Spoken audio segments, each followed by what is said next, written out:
Hey, HorseCenter fans, Matt and I are back. We're talking Kentucky Derby preps here on HorseCenter. Matt, let's start in New Orleans. We got a lot to talk about, Brian, in New Orleans, in New Mexico, reviewing what happened in Arkansas with only 6 weeks till the Derby. War of Will, Mucho Gusto chasing yesterday, Matt, plus those great finishes in the Rebel. Bricks and Mortars back. Watch what Matt and I have to say about it all right here on HorseCenter. Welcome to another edition of HorseCenter, everyone. I am Brian Zipsy, and as always, I have the great pleasure of being joined by my co-host to the East Coast. That's Matt Schiffman. How are you today, Matt? I'm good, Brian. It's amazing to think that the Kentucky Derby on Saturday will only be 6 weeks away. I think at taping, Matt, we're 45 days away from the 2019 Kentucky Derby. Matt, I remember the 1973 Kentucky Derby. That's how old I am. So 2019 Kentucky Derby already. Wow. Anyway, we're looking forward to it here on HorseCenter, and we're going to talk Kentucky Derby preps this week. It's a big week of preps. Another big week of preps, Matt. We're going to start down in the Big Easy, New Orleans Fairgrounds for the Louisiana Derby, Matt. And I think this is an excellent field. A lot of interesting horses I see as potential Kentucky Derby winners. We got to start with War of Will. We certainly do, and it is a very good field. It highlights the top 5 finishers who are coming back from the Risen Star, which War of Will won so emphatically, and a couple other of interesting horses joining that group. Yeah, Matt, and I'm going to take issue with your wording already because I'm not so sure that Risen Star was emphatic, because I like the second horse a great deal, Country House. I've talked about him before, folks. He did not break well, and he rallied big. He rallied strongly, and then he just had all sorts of growing pains down the stretch, where I counted 4 different times where he lugged in, and Luis Saez had to yank him from lugging in back out, and that really killed his chances. And then, Matt, in the last 50 yards, he was not really pushed by Saez once he realized he had no chance to get to War of Will. So emphatic, yeah, he won by slightly over 2 lengths, but I think the second horse is a big, strong horse for Belmont. Country House, the son of Looking at Lucky. I think either one of those 2 horses could win this race, War of Will or Country House. I think either one of those 2 horses, Matt, could go on to win the Kentucky Derby in 6.5 weeks. Yeah, I think that's true, and you know, I hear, and the fans just heard your enthusiasm for Country House, but we're talking about a matchup for me in here for the top Kentucky Derby tender right now, War of Will, against an up-and-comer in Country House, who is going to have to put the pieces together in this big race. Yeah, Country House has to learn his lessons because he's breaking poorly and he's not running a straight course. Meanwhile, War of Will, undefeated in 3 starts at 3, Matt. He's been super. He caught a sloppy track at Churchill last fall, romped home in his first dirt race after being a pretty good turf horse. And now these 2 races, the LeCompte was emphatic, and then it was certainly a nice win in the Risen Star. So Mark Casse has him exactly where he wants him. War of Will, a deserving favorite. I'm on the Country House bandwagon not only this week, but moving forward, maybe even more moving forward. In fact, he was my real futures bet so far, Country House at nice odds for the Kentucky Derby. Speaking of up-and-comers, Matt, we got to start talking about Spinoff, who I don't think we've mentioned on this show yet. Hard spun out of Zaftig, so he's bred to the hilt for trainer Todd Pletcher. And he was a good-looking 2-year-old. He won nicely first asking way back last summer at Gulfstream Park, and then he went up to Saratoga and he ran into some fast horses. I believe Call Paul won that Saratoga special, and came back with a slight fracture. But then 6 months off, he comes back at Tampa Bay Downs a little while ago in an allowance race. Tampa Bay Downs was actually a field that wasn't a pushover. Cave Run had been stakes placed before, and Spinoff looked like the real deal in that return race. He sure did. It wasn't an easy spot to come back in February, but it was 2 turns at Tampa Bay Downs in an allowance race, and he basically took that field wire to wire in Tampa, and now comes into this Derby prep, giving it a shot, and finds a real nice spot for a horse that ran on the lead, Brian, because there is not a lot of other speed in here, and he's got a chance of getting loose and getting comfortable out on the lead, and anytime that happens, that makes a horse dangerous, especially when they're coming from the barn of Todd Pletcher. Yeah, we talked about the speed in the Gotham and the Tampa Bay Derby. This is not that kind of speed. I don't see him getting loose necessarily, but you're right. There isn't a ton of speed, which probably helps him. Could well help the favorite War of Will, who likes to be pretty close early, Country House, and several others in here, though, do like to rally. So that's something to think about when you're handicapping this race. And Matt, you're right. I think Spinoff does get a good spot here. Now, I'm going to say this. Last year, Louisiana Derby, Noble Indy was trained by Todd Pletcher, ridden by Johnny Velasquez, only had 3 lifetime races, and he came up big, if you remember, on the rail last year. Spinoff really has a very similar form, probably better form, if you ask me, than Noble Indy did coming into this race last year. So Spinoff, with that breeding too, he really could be any kind, and as Matt says, it sets up well for him. Speaking of the Ralliers, Matt, let's we talked about Country House a little bit, but there are several other interesting Ralliers in this race. I think for me, the top one is Sueno from the DeSormo barn, and he's been rallying for second out in California and Arkansas before here coming to Louisiana.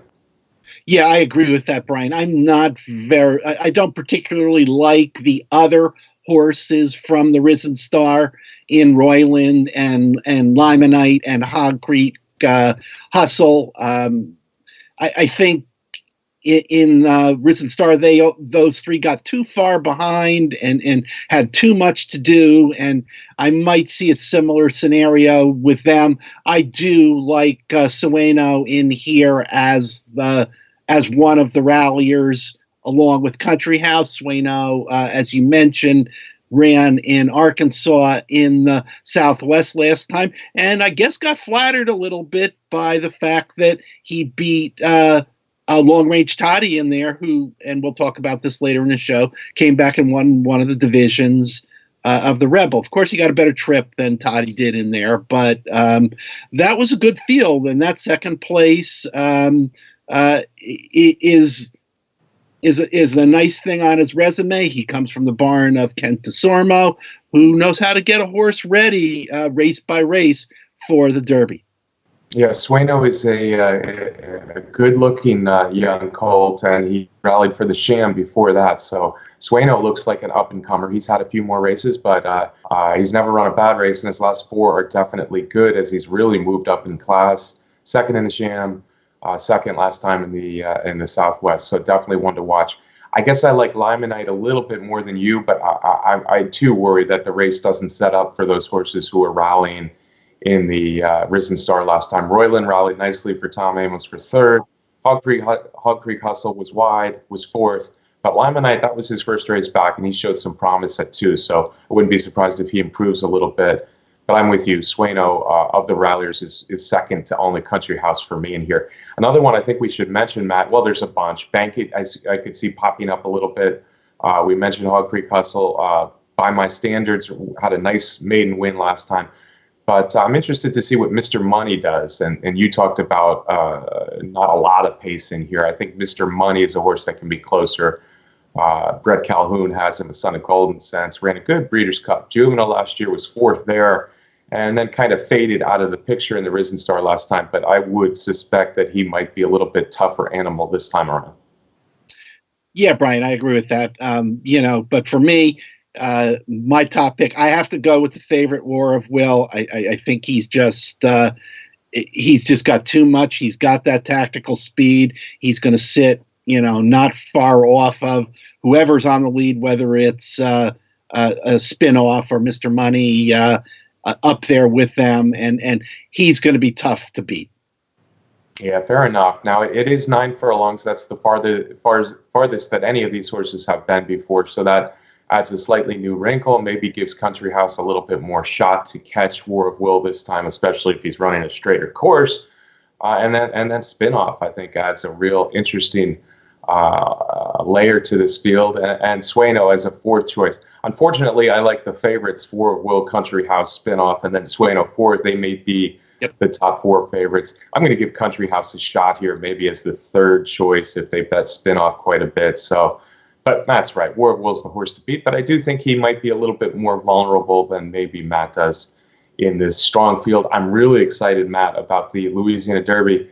Last time a Louisiana Derby runner won the Kentucky Derby was going way back to Funnyside 16 years ago. I think we could see one of these horses win the Kentucky Derby, like you said, in just over 6 weeks. Hey, Matt, let's shift gears, though. We're going to go from New Orleans out to the Sunland Derby in Mexico. And, of course, Mine That Bird made some of these preps a little bit more famous when he shocked the world, won the Kentucky Derby several years ago. Whether there's a winner of the Derby coming out of the Sunland Derby, I'm not sure, Matt, but there's a lot of speed, and it starts on the rail with Mucho Gusto. There is a lot of speed in there. The Sunland Derby is also a mile and an eighth. The Sunland Derby is a 50-point Derby prep, and we didn't mention that the Louisiana Derby is a 100-point prep. So we're at that point right now where we're finishing up the 50-point races and heading into the hundreds in there. But yeah, compared to the Louisiana Derby, this Sunland Derby is loaded with speed. The Sunland Park track is, historically a track that plays well to speed in there. And we've got a nice matchup here of the two likely favorites of Mucho Gusto, who was last seen winning the Robert B. Lewis at Santa Anita on a sloppy track, against another Twist of Fate, who has won 3 races in a row at Golden Gate on the synthetic track, including the El Camino Real Derby. Yeah, it's an interesting race for a lot of reasons here. I said Spinoff. Spinoff could be one of the most intriguing new shooters as far as potential to be a really good horse in the Louisiana Derby. The Sunland Derby, I think another Twist of Fate is one of the bigger wild cards, if you will, for this Kentucky Derby trail, because we really don't know what he's going to do on dirt. We get to find out on Sunday out there at Sunland, because another Twist of Fate, he had one dirt race. It was first race of his life. It was down in Southern California, and he really didn't lift a hoof that day. So we don't know if he can show the kind of form that he has been on dirt now, because those 3 races at Golden Gate Field, Matt, don't take them lightly. Those were really strong performances as he worked through his conditions through the El Camino Real Derby. He just dominated from every step. And if he runs as well on dirt as he did up there at Golden Gate Fields on that synthetic surface, another Twist of Fate is a serious horse. Now, we talked about the speed a little bit. Mucho Gusto won the Sloppy Lewis. Before that, he was second in the Low South Futurity behind Improbable. Before that, he was a stakes winner sprinting. He's a fast horse. Another Twist of Fate on that synthetic surface. Very fast horse. Wired them all. Dominated from start to finish. The third horse is a local horse, and he's got a little bit of class. His name is Hustle Up. He won the local prep there, and he's all speed. So 1, 2, 3 out of the starting gate, Matt, it's a lot of speed. And I think this could set it up for an upset for a horse. We touted Heichel before the Gotham a few weeks ago. Unfortunately, he was bet down to 4-1. Maybe we get some even better odds on a horse that can pick the pieces in the 9 furlong Sunland Derby. Yeah, could be. I just want to add a little bit more about another Twist of Fate and his debut race that was on the dirt at Santa Anita. His trainer, Blaine Wright, I have heard talking about his horse, and said that in that debut as a 2-year-old, he was a very green and inexperienced horse, and really didn't take to the kickback in that first start. That's his party line. That's his excuse for that 9th place finish in there. So those of you who were leaning towards another Twist of Fate, that might help you decide that a little bit. I don't know. I think maybe Mucho Gusto will not be out there on the lead. We'll be running a stalking race in here. But there are 6 horses coming into the Sunland Derby from the prep race, which is named after that horse you mentioned before, Mind That Bird. That's right. Several of them ran in the Mind That Bird Derby. Mucho Gusto on the rail, Matt. I don't know. I'm not sure that he's going to try to stalk. He might go right out to the lead, and I could see Fur flying early, and I could see horses getting tired late. So that's kind of what I'm hoping as I bet this race. The two obvious horses, one is coming from that Mind That Bird Derby.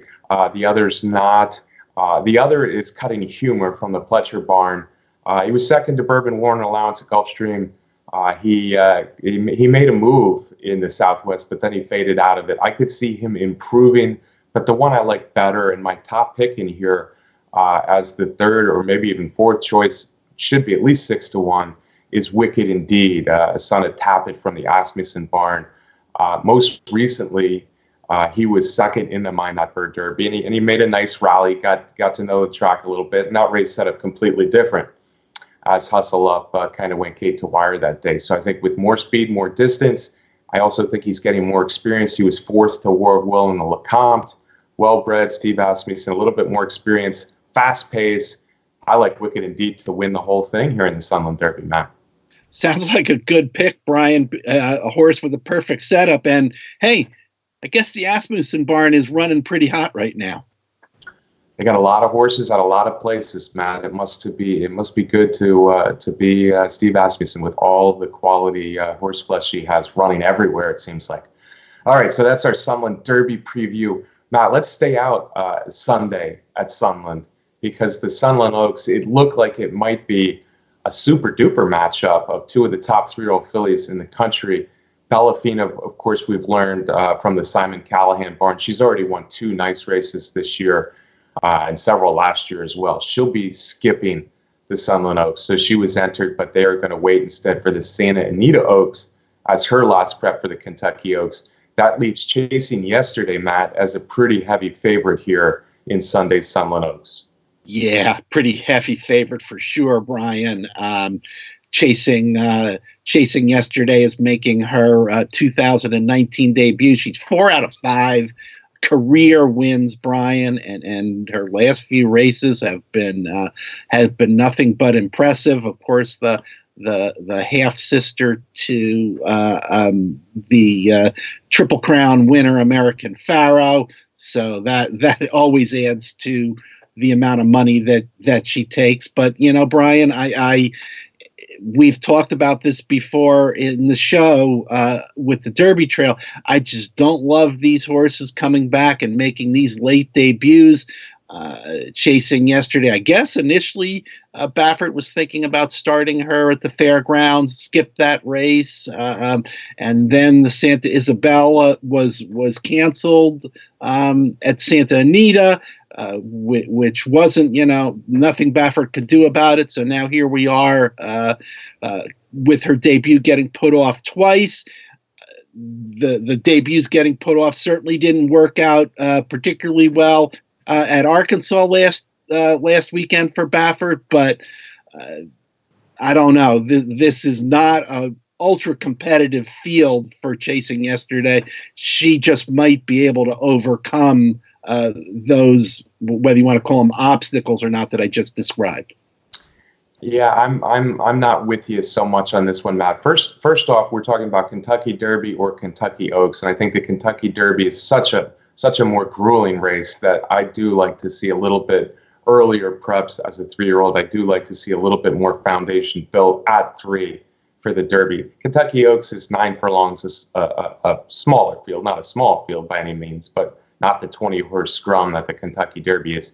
So I don't mind a little bit later comeback for these 3-year-old fillies. Another thing is Chasing Yesterday had a really good race in December. So we're really only talking about 3 months here. Another thing for Chasing Yesterday, you look at her work string since she won the Grade 1 Starlet at Los Al, and it's impressive. And you see some of the videos of her workouts.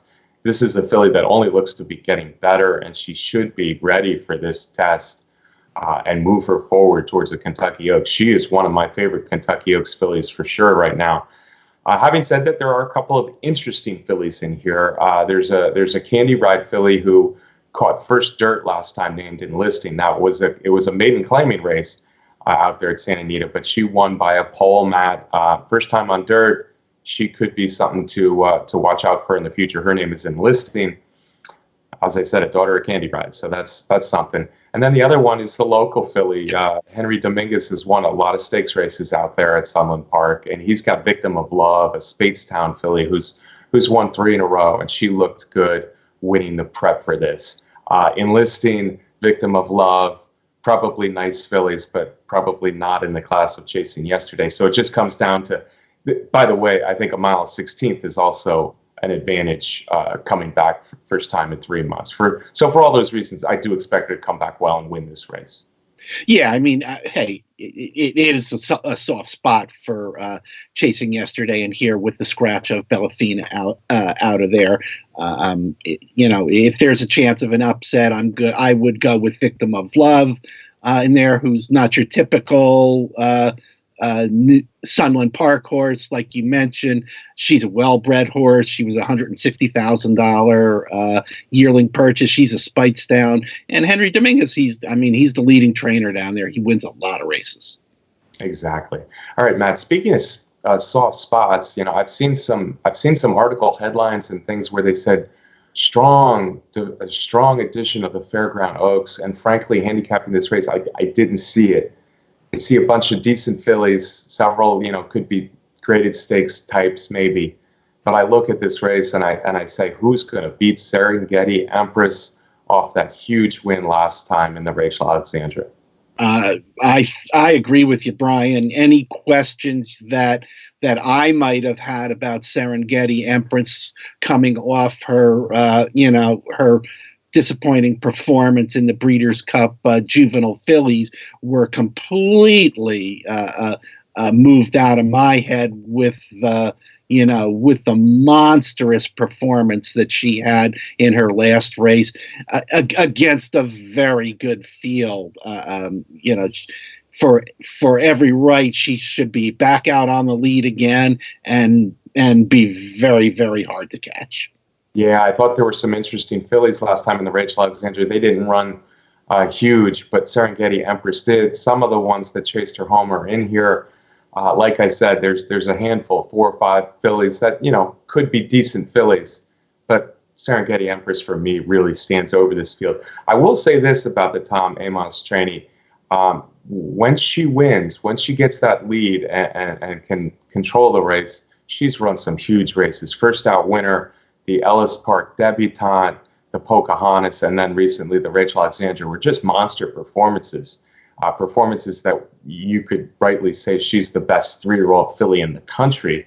Now, when she had a little trouble getting to the lead, both in the Saratoga Stakes race and then the Breeders' Cup Juvenile Fillies, she really didn't seem like she had a ton of interest in trying to fight on and hang around and really make a race of it. So that's something you worry about with her.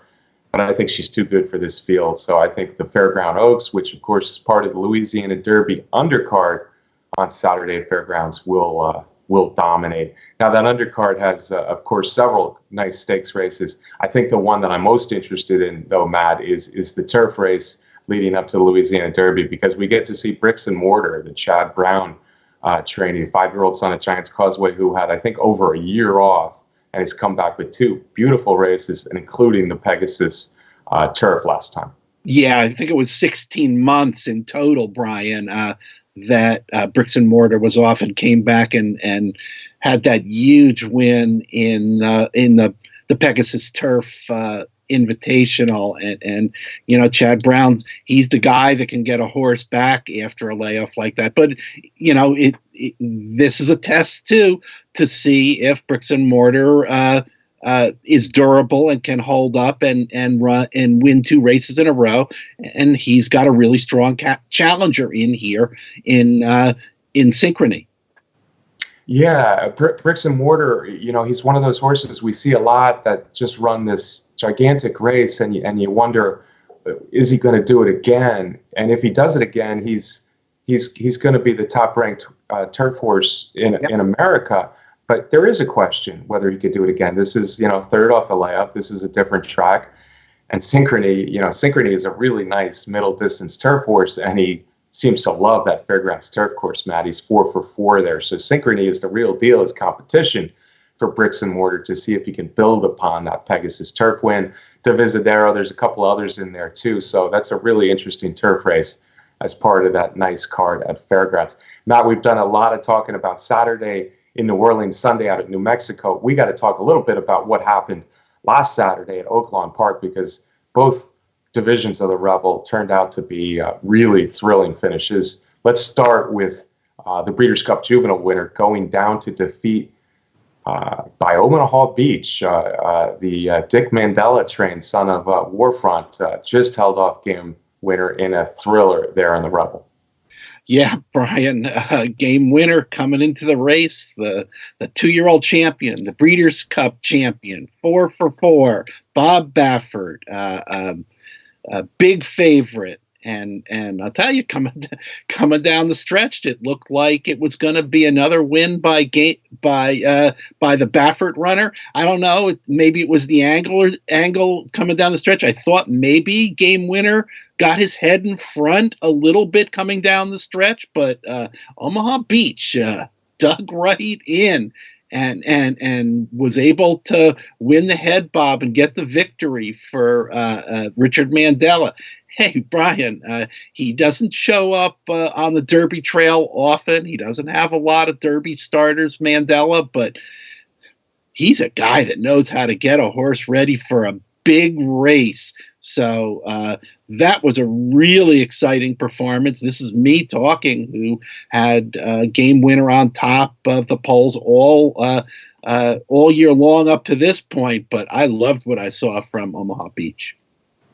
Yeah, it was an outstanding race, and really two different divisions of the stretch run, if you will, there, because Omaha Beach kind of just scooted away, and it looked like game winner was just not going to get him ever, and then game winner did kick it in, and then it looked like, as you said, he was going to get there, but Omaha Beach had something left, a terrific battle, and it was close at the wire with Omaha Beach. You could tell he just barely held him off, but he held him off there. So big effort. I think this moves Omaha Beach up to a serious Kentucky Derby horse. We suspected as much. He's got a kind of a similar background as War of Will, because he was running on turf. He ran 3 turf races early on in his career, and then you can see with each progressive dirt race, he's just getting better and better. Even that loss was good, but then he just sizzled on a wet track in his finally breaking his maiden, and then this Rebel was big. Mandela is one of the best trainers in America. We've known that for decades now, and Omaha Beach is the real deal. Game winner is the real deal too, Matt. If you had him number 1 on your rankings before, I see no reason to take him off of number 1. Baffert is not used to losing when he sends down big horses to these Kentucky Derby preps at Arkansas, and he lost both of these, but I think both of his horses ran really well, and certainly game winner should only get better off of that. He's headed to the Santa Anita Derby next, where I think he'll be awfully tough to beat. Speaking of Baffert's other big horse, it was Improbable. And Improbable had a wide trip. He was wide on the first turn. He was wide on the second turn. He made a nice move to get to the lead. But here comes Long Range Toddy, a horse we've been talking about for a while here, Matt. A horse who hasn't always gotten the best trip for Steve Asmussen, son of Take Charge Indy. And he ran down Improbable in the first division of the Rebel. Yeah, and he's a horse that certainly hasn't gotten, I won't say respect, but certainly has not gotten the buzz or the talk that some of these other horses that we mentioned in here. And, I'm going to be a little bit of a contrarian in here, Brian, and I'm going to differ a little bit with all of the conversation out there. Wide, Improbable. And he was wide around there, but I didn't think he was, it was the kind of wide trip that should have contributed to a loss in here. Hey, Long Range Toddy coming down the stretch at the top of the stretch, got a little bit behind a wall of horses, had to idle a little bit in there also. So, and nobody's talking about that at all. Had to idle a little bit in there, then got swung out, and hey, he ran down Improbable, which was a lot of people's number 1 picks in there. So kudos to Steve Asmussen and Long Range Toddy. We talked about it before the race, Brian. Long Range Toddy, a gutsy horse, a competitor out there. And Steve Asmussen, with horses like this, he knows how to take care of them. And they seem to sometimes get a little bit better and a little bit better and a little bit better. We'll see if Long Range Toddy's got another couple in the tank. Yeah, he may be a little bit more consistent, but he reminds me a little bit of Will Take Charge from a few years ago. If you remember, Will Take Charge kicked it in late and nailed Bravazzo at the wire in a Rebel. And then, of course, he didn't get it done in the Triple Crown, but Will Take Charge went on to be a 3-year-old champion with a lot of big performances later in the year. Long Range Toddy reminds me a little bit of him physically. Long Range Toddy is a horse who seems to be okay down there on the inside in traffic. He had to wait, Matt, but I don't think it cost him anything. He kind of waited, and then he quickly swung out, and he was rolling by the time he got outside. I liked the race. Improbable was number one and remains number one in my Kentucky Derby rankings. Although it's wide open. Improbable, the second turn, that's not something that, I'm not going to say, Improbable lost the race because he went a little wide on the second turn. But the first turn bothers horses. He went wide on that first turn. He was shuffled out. And I think that is a little bit of an excuse. He was also, it seemed like he slowed down a little bit when he got to the lead here. Listen, 4 good races, 4 good performances, because the times were about the same. Omaha Beach, Long Range Toddy, Game Winner, Improbable. The latter 2 were the favorites from Baffert. First race after a layoff, I thought they both ran very well. And the 2 winners both announced themselves as major players on the Kentucky Derby trail. I like all 4 coming out of the Rebel. I think all 4 are in the Kentucky Derby field, and right now all 4 are certainly in my top 10. The Baffert horse is going to move forward. Improbable will stay down there or be back there at least for the Arkansas Derby, where it should be another good field. All right, Matt, we covered a lot today on HorseCenter. That was fun. Did you have fun, Matt? We certainly did. Good, Matt. All right. First off, I want to thank our sponsor, Derby Wars, the best contest site out there. But especially you folks. I really do appreciate Matt and I have a good time on the show, and we appreciate you watching every week, meeting us out there at the track when we're out there for these races. So I'm sure we'll see you out there sometime soon. Hey, listen, if you haven't subscribed, hit that little red button. Subscribe to our YouTube channel here at Horse Racing Nation. Matt, we got a horse running again today, Sooner Schooner. Knock on wood, hopefully today's the day she breaks through for that maiden win. Can I get a parting shot from you, my friend? Yes, certainly, Brian. And with last weekend's results, it's clear we got a wide open Kentucky Derby field, and that's a good thing. Hey, folks, we can't always expect to have a Justify or an American Pharaoh in there. So let's enjoy the last 6 weeks on the way to the Run for the Roses. Yeah, as of now, there's a multitude of horses that could end up as the Kentucky Derby favorite in 6.5 weeks. And I think, for one, like Matt, I think that's a good thing. That's fine. Folks, that's our show today on HorseCenter. Thank you for tuning in. We'll be back next week with more Kentucky Derby, maybe a little bit of Dubai World Cup talk right here on HorseCenter.